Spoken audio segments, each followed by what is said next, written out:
Good evening, Internet, and welcome to Top Shift number 30. Now, we are live with version 1.03. 1.04 is due out tomorrow at the time of recording. And as you can see, I have a combat rank here, mostly harmless. I am still a dealer, and I'm still mostly aimless, so I haven't put in as much time as I'd hoped.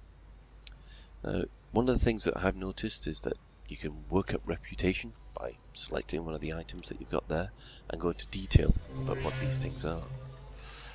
And we've had new news. We have a whole lot of extra shenanigans going on at the Galnet feed.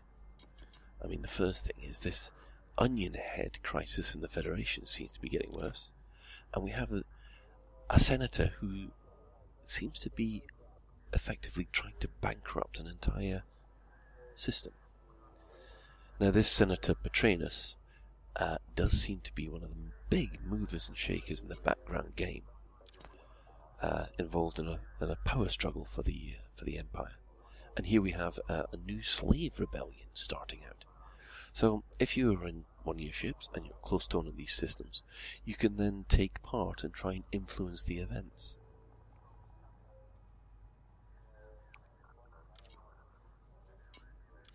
Here we are. Just the amount of people who have passed through. They're not necessarily all human commanders. As you can see here, there's not many missions to do.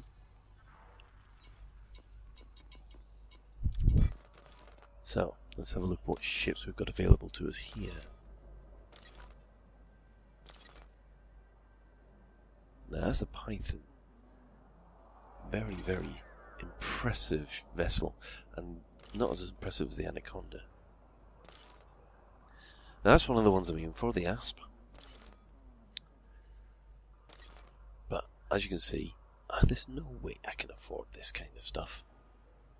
I've only got 1 million credits. I need another 56, and there's no way I'm going to be able to do that in a Cobra. There's Eagle. And here we have a Type 6 transporter. I can just afford it. Now, there we go. I'm not going to upgrade my ship. I like my Cobra too much, so I'm going to buy a brand new one. Fingers crossed.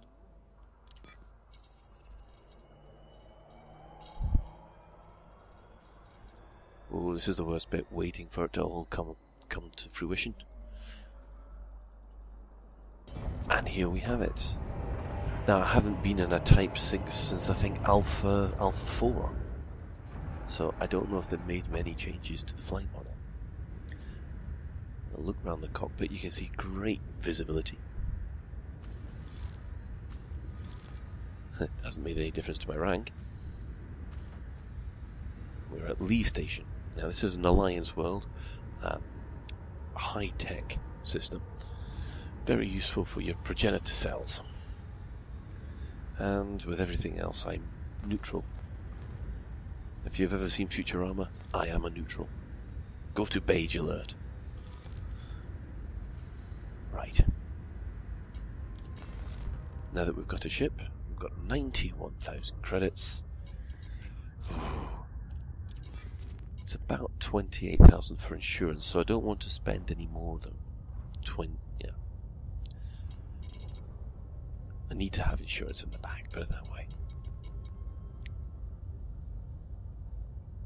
Yeah, normally micro.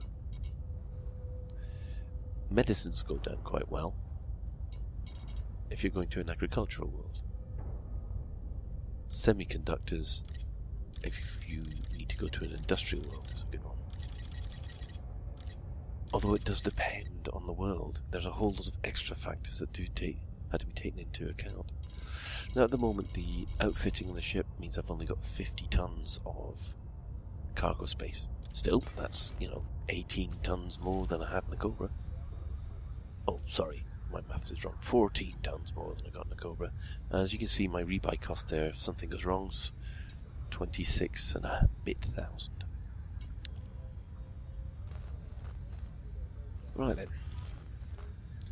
2 pulse lasers. Ugh.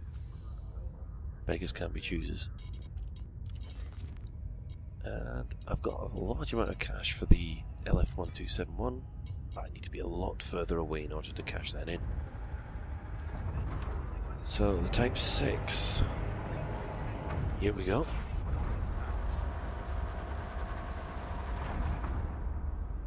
Ooh, we're on one of the big pads. Makes you feel like you're part of the big trading boys now, I'll tell you. You need a double blast shield.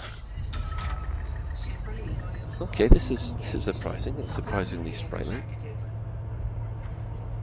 Ooh. Oh, it's a bit slow. Whoa. Well, that's quite nice. It's got a good roll to it. Very fast roll. Not sure about the pitch just yet. Now these are with Type E thrusters. If I upgraded them to Type A thrusters, it would A, cost an absolute fortune. Ooh, that's a bit close. Oh, you see the braking thrusters there? That was quite pretty. Right, where to go?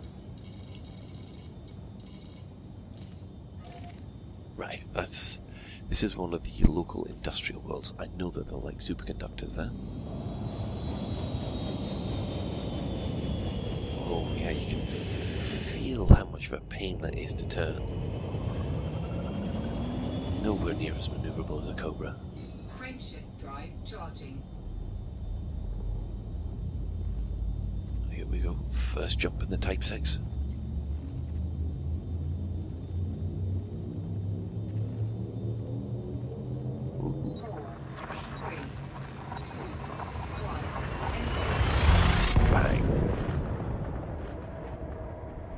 Now, I do have a nice little trade route, which is a bit surprising, considering what we buy and sell. And here's something I completely forgot. I can't refuel from these suns anymore. I don't have a fuel scoop. Oh well. Straight to the main station in the system. Now this is a rich industrial system, so you normally get prices which are a bit cheaper than its neighbour system, which is also an industrial, but it's marked as a poor industrial, so you can actually see the differences in the market even though they sell the same items. Now there's a lot of USSs or unidentified signal sources. I'm going to be missing them in this ship. With 2 pulse lasers, I might as well just say, I've got a big target on me, come steal my cargo.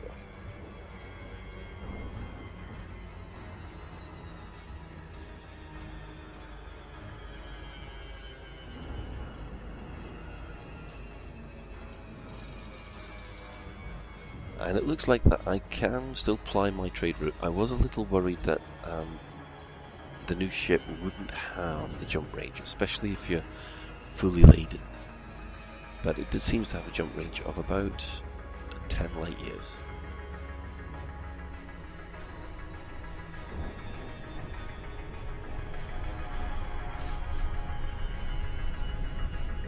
Oh, got to avoid the planet. You see all these little flying stars next to us are different ships. You could target them if I needed to. There you go. You can see that those are Federal Vipers flying about on patrol. Cobra flying very close to the sun. You can see it's highlighted on the scanner. Over 200 light seconds away, he's not going to be a threat. It's only if a ship's up behind you and within a light second you have to worry. Ooh, a little bit of problem with the speed. I'm not used to it just yet. Oh, still made it though.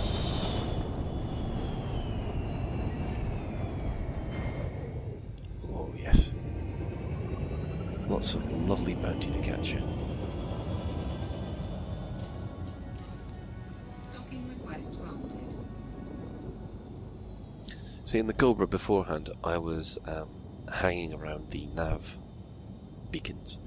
If you're hanging around the nav beacons, the chances are there will be one ship out there that's wanted in the system. Now, if a ship is wanted, then they're fair game. as far as I'm concerned. I must admit, I do like those brake thrusters effects. That's quite nice. Scan detected. Got no chance of evading a scan.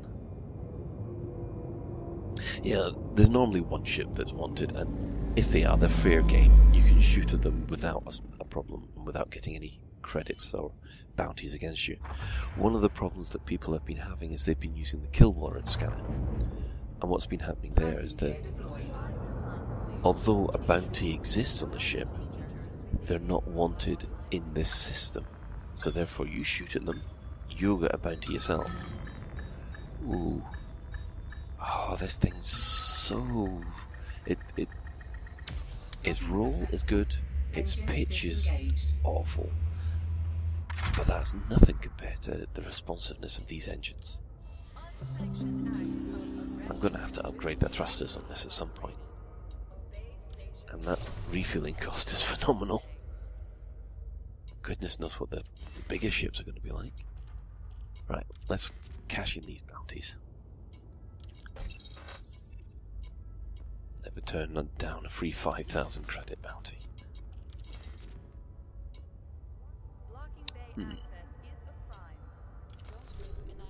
Hydrogen fuel.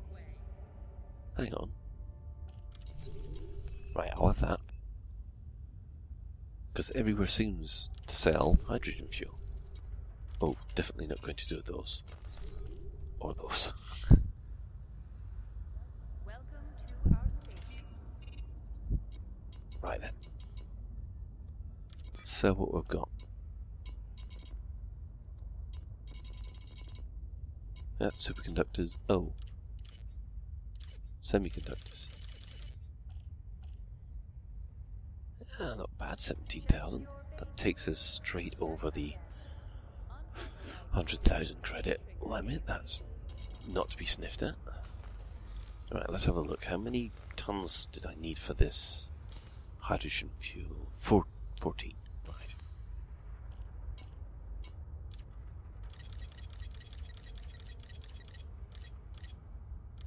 Right. So that's cost me 1,500. You occasionally get these missions where a faction will ask for stuff that's available in the same area. I'll give the cargo. There we go. But look at this, I've lost influence with them for doing it. That is weird.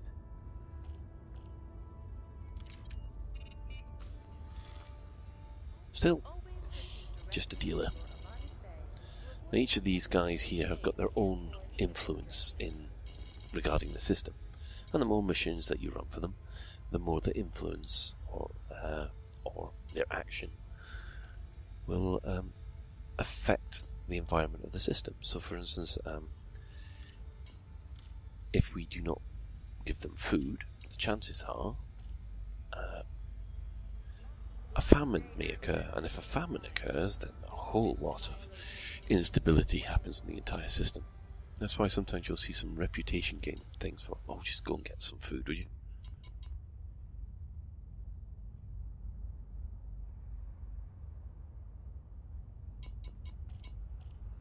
Right.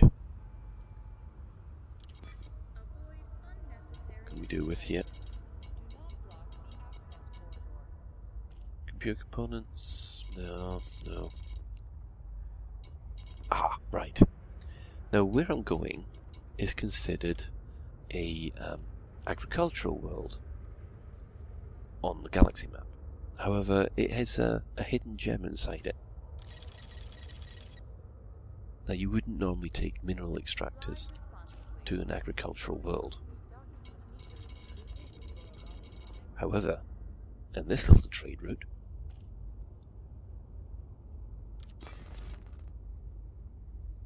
there are mining stations within the same system.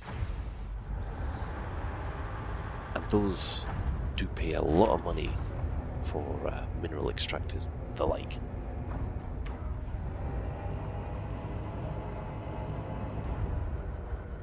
Right. Let's see, is there anything else I can add?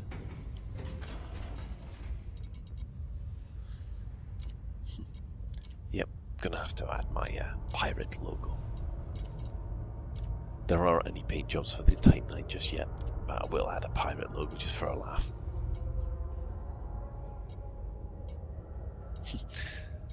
It's quite ironic. The only people that will be able to see this are people outside my ship.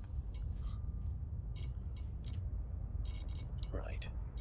You can see all the cargo racks here are a lot smaller, but the grade below their maximum. So this ship can probably be, well, it will be upgraded to 100 tons if you want. I'm not really sure whether I need a basic discovery scanner either. So let's see how much that's going to set me back. This is one thing that does annoy me a little, is that it will show you all the equipment that can go into a slot. But it's a problem if you're specifically looking for shield generators or fuel scoops, then you've got to search through the whole list. Some way to filter the list here would be quite handy. Oh look, right, that's what I've already got fitted, a cargo rack capacity at 16. It's got a value of 36. So looking further down the list, there might be one for 32. Because the 16 rack is a class 4, yet the slot is a class 5. Well, there's a fuel scoop. Could have a fuel scoop. Oh, that's class 3. You see what I mean about the amount of scrolling that you've got to do. Oh, here we go. Cargo rack. Right, so it's 111,000 credits. I could probably get that with the cash in, but what would be the point? I wouldn't be able to have enough money to put cargo in it. Might have to come back to that at a later point.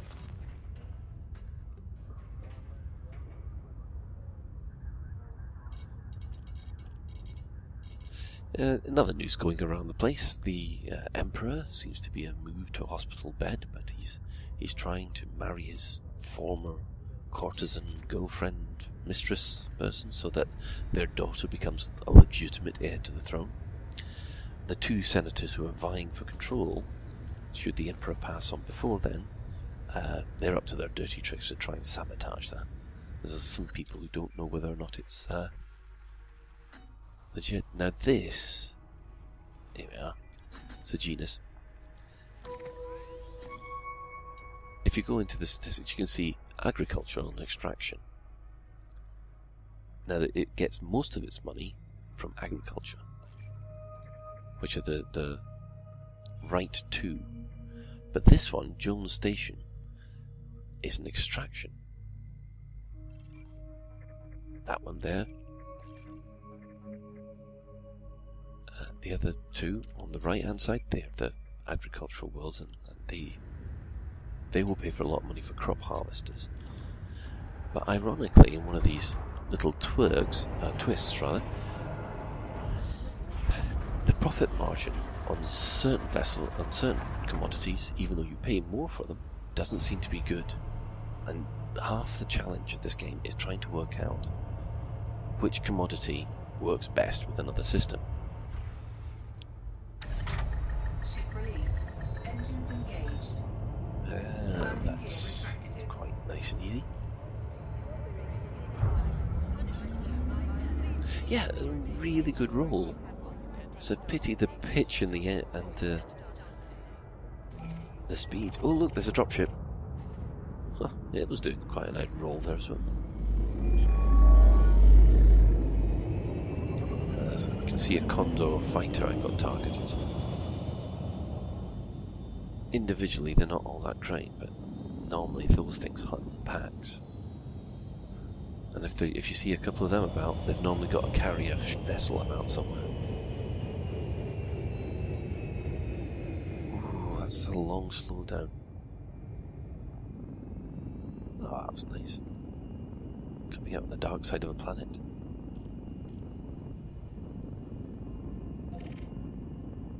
Right, there we go. Always got to jump at full speed. Frameshift drive charging.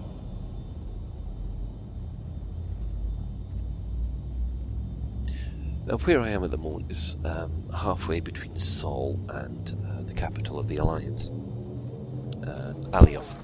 3, 2, 1. I fully intend to use this Type 6 to earn shed loads of credits so that I can either upgrade the Cobra or upgrade the Cobra to an Asp. Probably I'd prefer to upgrade the Cobra because I'm actually surprised at how good a ship it is. Especially once you start upgrading the thrusters and all that kind of things.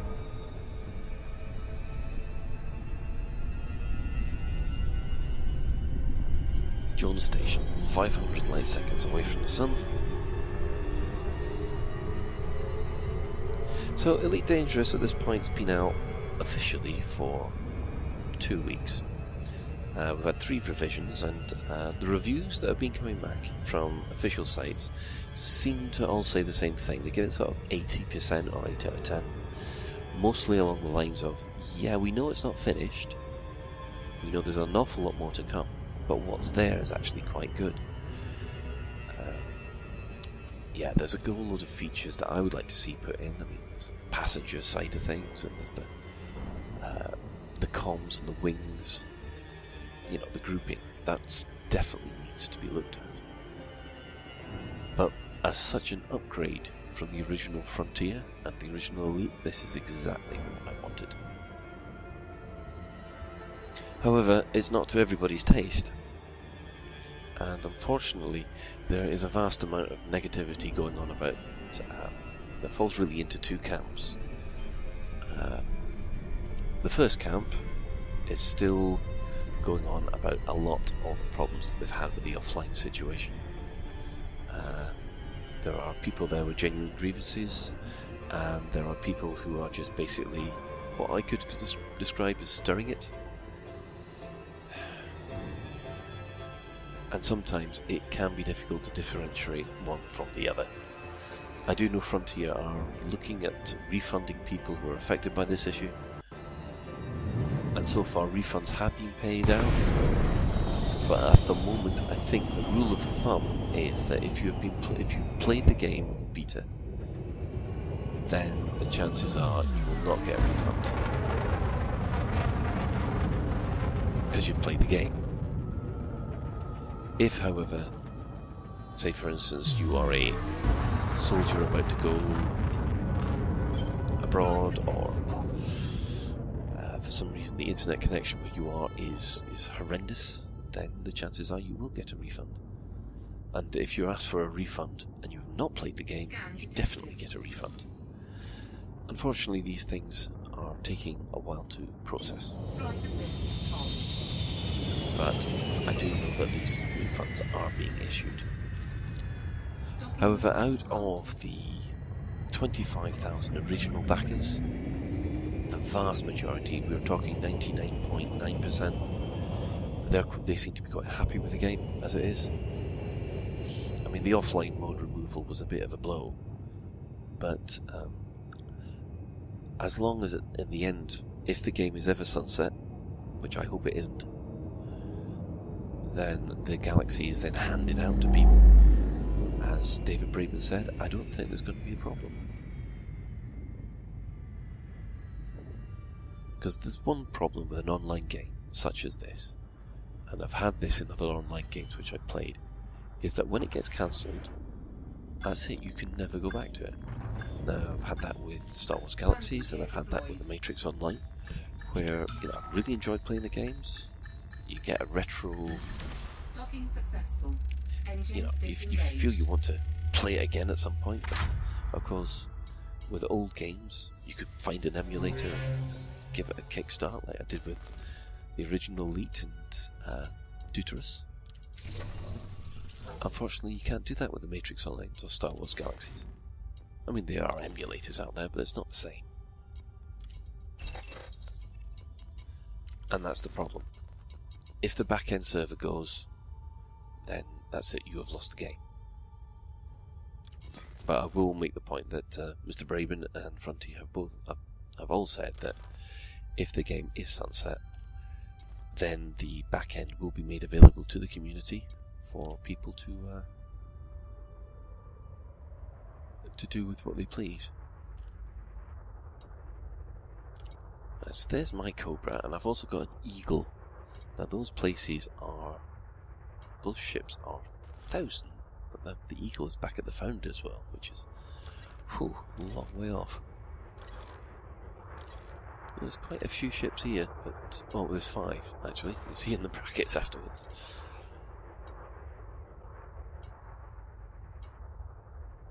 Right, is there anything in the bulletin board? No, no kill missions, famished citizens, food carriages. I suppose I could do a food park. Fruit and vegetables needed. Now this is one thing that's really weird. You could actually fly to one of the agricultural stations here, which would take about 10 minutes at the very most. Pick up some fruit and vegetables without even leaving the system. Ah, there we are. Food needed. I think that's what we might do. Now that's a reputation gain mission. I'm not going to be able to get any money for doing this.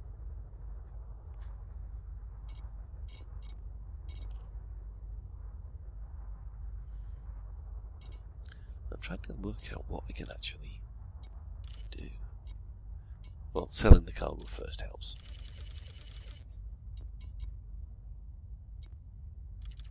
Yeah, 140,000. Now I'm making profit margins here now that I had no chance in the Cobra. And obviously the more I upgrade the cargo pace, the more it will more profit, and hopefully to the point where one run could mean sort of up to 100k profit. Right, so there's the Taylor station. It's got hydrogen fuel, pesticides, but it does export fruit and veg, which is what we're after. And that's another problem. If you ever look at the system map, you've got to go out via the galaxy map. And also, one thing I really would like to do is be able to select a station from the system map. It's quite annoying.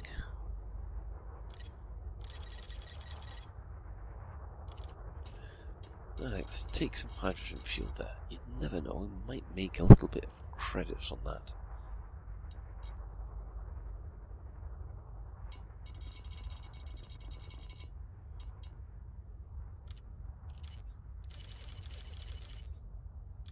Maybe not.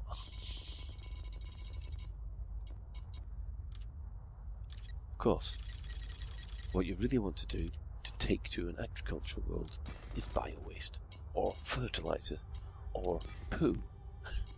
That's right, I've got 50 tons of poo in the back of my ship. That'll be a surprise for any pirate that jumps me.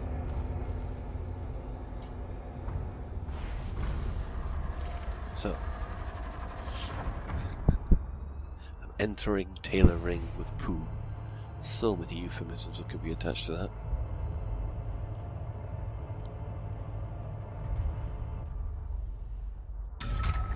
Ship released. Engines engaged. Another one of the things I'm finding difficult is if you manage, or if you're unlucky enough to get a landing pad which is right next to the docking pad, it's a bitch, because you don't know where you are, your docking pad is actually assigned, until you've actually just come straight through the docking bay there. And when that happens, there's a mad panic, a mad flurry as you try and line up. Oh, just quickly dodging the station there. Landing gear retracted. Oh, I've just got to remember the landing gear. Right. Well, at the moment it says it'll take me a year.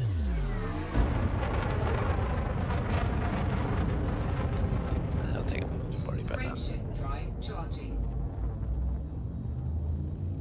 4, 3, 2, 1. Engage.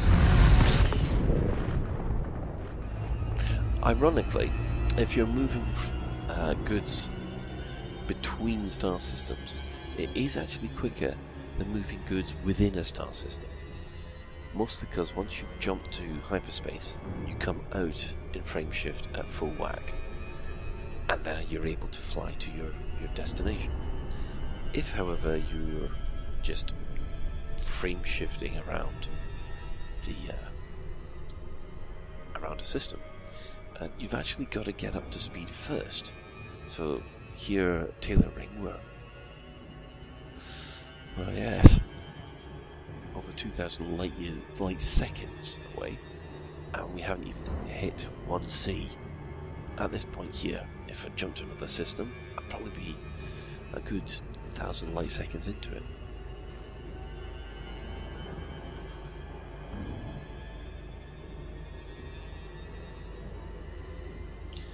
In other news, Fantastic Books have released 2 audiobooks, of which I'm listening to one of them at the moment. Kate Russell's excellent Mostly Harmless has now been released. I think I'm about halfway through, which she narrates it herself, and with Chris Jarvis's effects and Alan Stroud's music put in, and I must admit I am thoroughly enjoying listening to it. In fact, it's one of these weird things, I'm enjoying listening to it more than I enjoyed reading it. It does seem to add something when you've got all the special effects that you recognise from the ship sounds from the game. So I've been listening to that all the way through on the train, and I must admit, it's a long listen. I didn't realise audiobooks were that long, so I might actually start looking up Audible. I also have the Tales of the Frontier that's been released lately. That's 15 short stories, as you've probably all heard before. Again, that has been given the enhancement treatment with a whole load of special effects and music. Again, it does seem to enhance the stories. Now, back at Taylor Ring. Right, we're about 500 light seconds away. That's definitely the right time to slow it down. I think all the stations around here, they're mostly Coriolis stations. See, I'm beginning to be able to pronounce Coriolis right.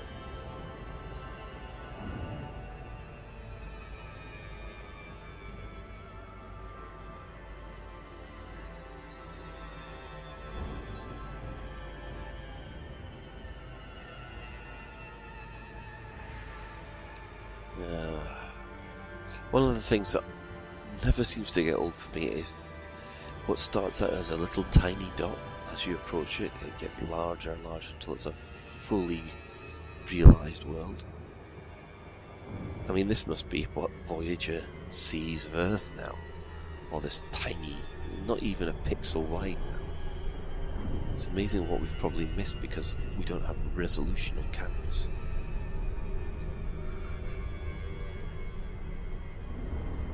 And there you can see the actual planet itself, mostly green, with a smattering of blue, which is different from obviously from our Earth, because Earth is mostly blue.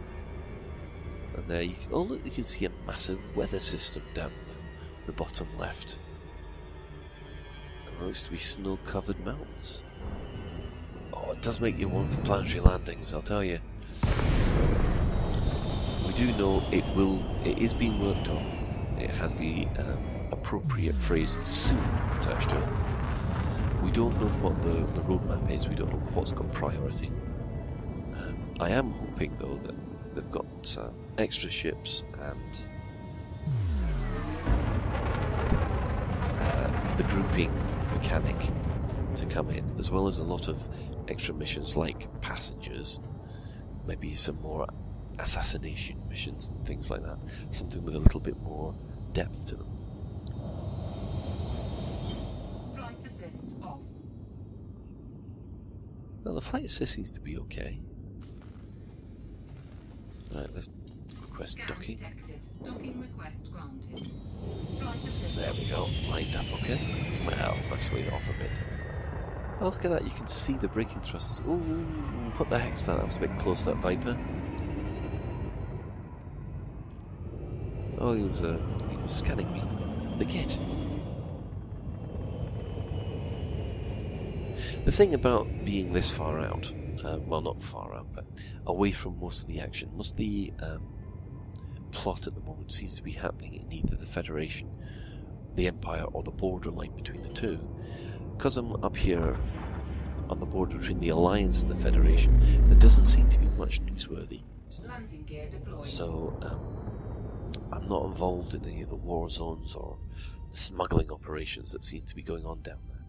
A lot of players are, so I don't think I've seen another player character's ship since leaving Sol. Oh, good grief! There we go, reverse it. There. I keep on forgetting about Docking successful. the lack of brakes on this thing. Right. Now we bought fertilizer for 50 creds a ton.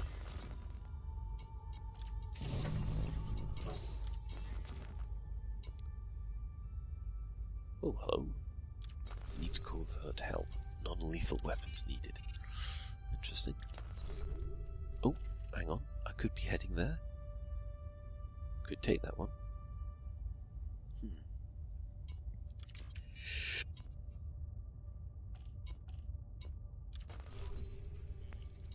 Food cartridges? Why do they need food cartridges? They've got proper food there. See, some of the times these missions don't seem to make much sense. Right. Bio waste. Oh, we bought it for 20 cred a ton. We're selling it for 93 cred a ton. No, 99 cred a ton. That's good.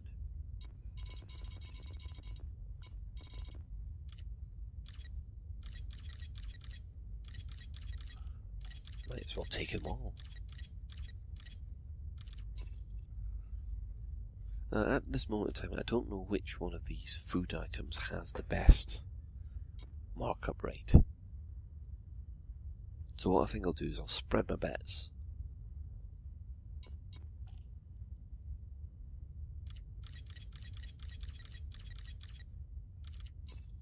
Fish. Coffee seems to go down well. You can also see where you've been. You can buy market data, and if you buy market data, where these items come from or exported to is listed here. Very useful. You got exported to or imported from. That's something to help you with your trading. I mean, you've also got the trading. The trade route map as part of the Galaxy map, but I don't think many people actually use that.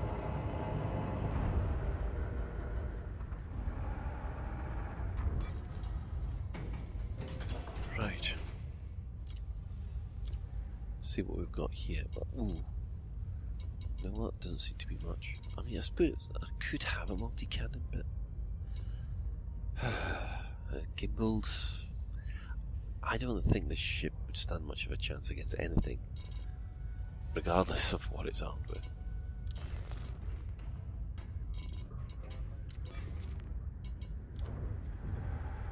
Right. Now if we take this back to the station we were at before, we should have... Oh my, look at the Type 9 come through the port there.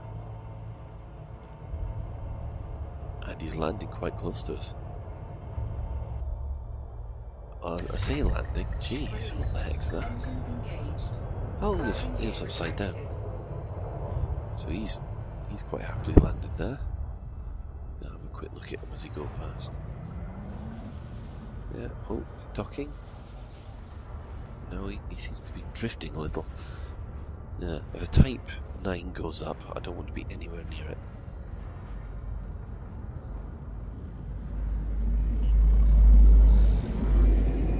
Away we go out into the void again.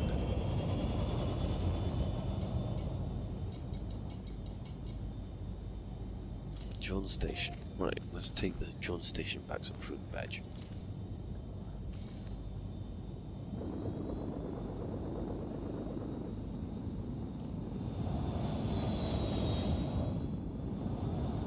Wow, how slow slow is this tug? Frameshift drive charging. 4, 3, 2, 1. Engage.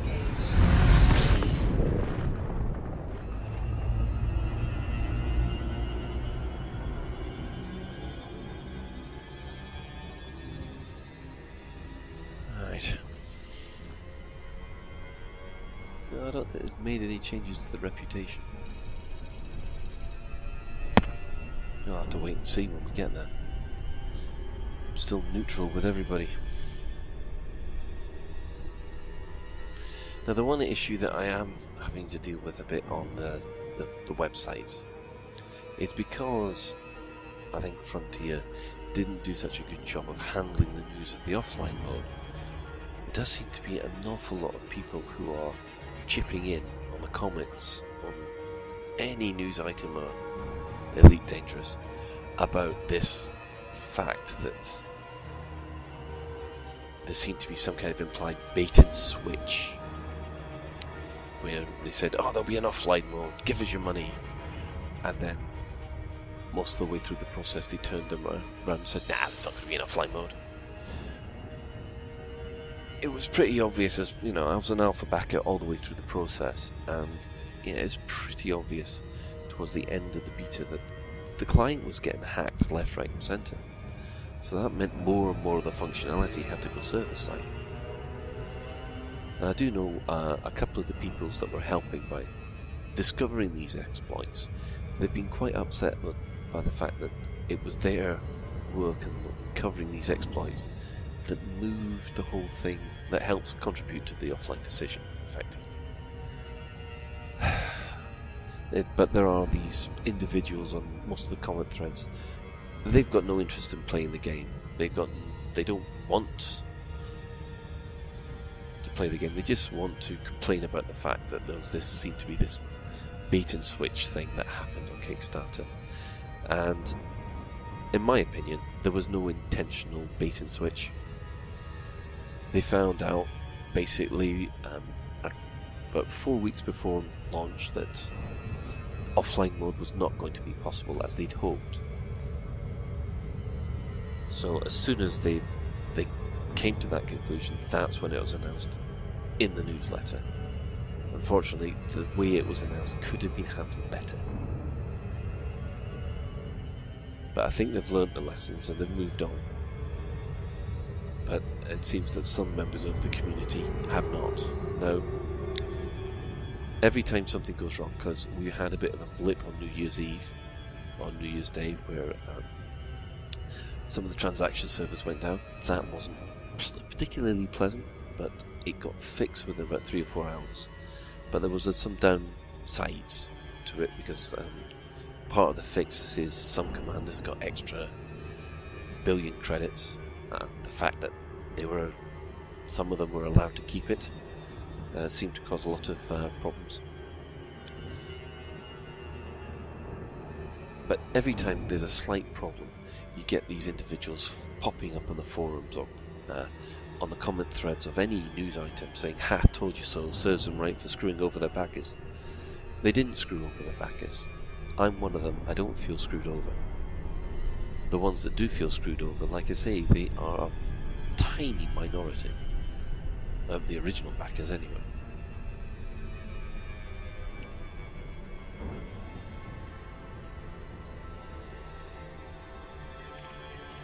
Right. Ooh, a lot of spaceships around here at the moment. One thing that I am concerned about is perhaps an interdiction. Not too worried about the system authority interdictions because they are normally, well, you're clean, off you go.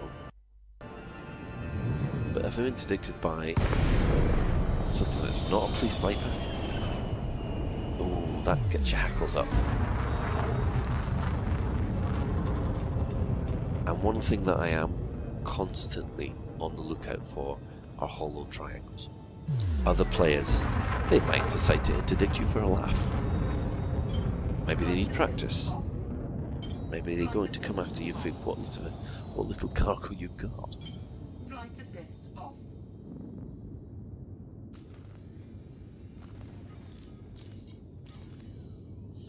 request granted. No, I've come up with a new term for those individuals who are basically slagging the game off because of the offline mode, but they never had any inclination to actually play it. They're objecting on this bait and switch thing. They're sort of like vigilante saboteurs, where they think they're allowed to try and spoil the game for everybody because of this one issue.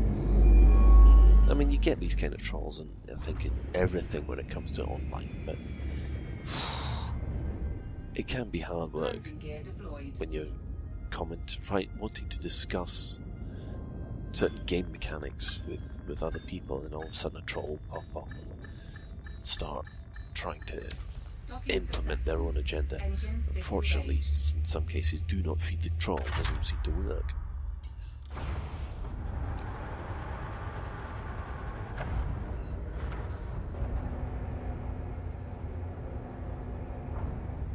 Right.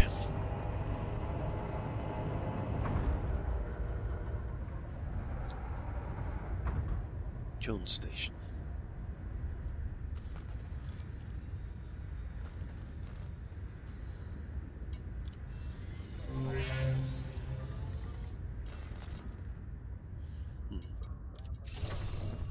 The one good thing about this is you don't have tons of fuel costs. It just takes a bit longer. Right. Have your fruit and veg. Ooh, look at that. Economic boom. Good. Less of an economic bust. Less of a famine. 1% influence. Ah, that needs a bit of... That's good to know. Right, is there anything else I can do? So look. Scrap. Yeah, what's the point?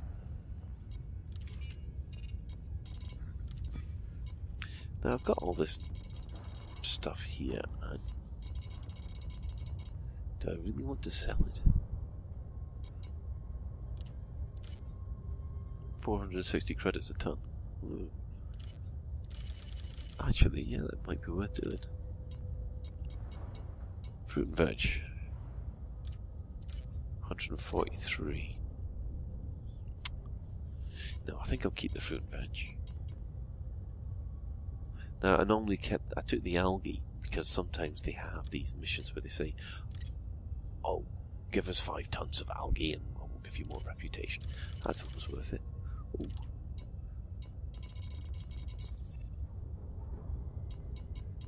Fish seem to go down well. Palladium. This is my big trade route. Palladium back to the industrial world normally goes for a profit of 1,000 plus credits per ton, which is very, very good. And cobalt. Yeah, I think that'll have to do.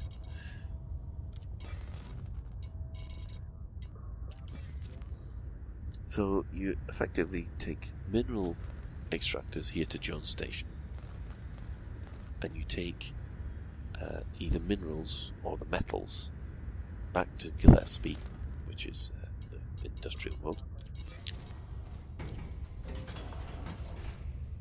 Got anything else here? And that's normally quite a quick trade run. Do I want a burst laser? I suppose if I get stuck in a fight, a burst laser would be a lot more useful than a pulse laser. You can't get class 2 burst lasers, I've been discovering. You get class 2 burst laser, you get class 2 pulse lasers and class 2 beam lasers. But the halfway house, the burst laser, doesn't seem to be in there. What the heck, I'll upgrade the pulse laser to a gimbaled one. That might make things easier, because the pulse lasers, when they're fixed, that means you have to maneuver the ship. At least with a burst laser, sorry, a gimbaled laser, you can also. Oh, look, I'll take the burst laser this time. So we've got one burst laser, one pulse laser. Now the reason why I've done that is because my power plant's not strong enough to take 2 guns that strong. Can't take 2 burst lasers. You'll see there in the power use section, you'll be able to see how buying a piece of equipment will affect your ship's performance. And at the moment, if you deploy one of these items, like electronic countermeasures there, that will move the demand made on your power plant above what the power plant's able to give you, which, when you're stuck in the middle of a firefight, and I have discovered this in the past, I've got a deployed beam lasers, and all of a sudden the life support switch is off. That's not good. Right then. We'll put the heatsink launcher on the second. Though I'm still wondering what I should do with that basic discovery scanner. Nah, we'll leave that there. I think we'll leave the discovery, the scanners to the Cobra. And I think that will be it for tonight. Thank you for watching, and I will catch up with you for the next Top Shift.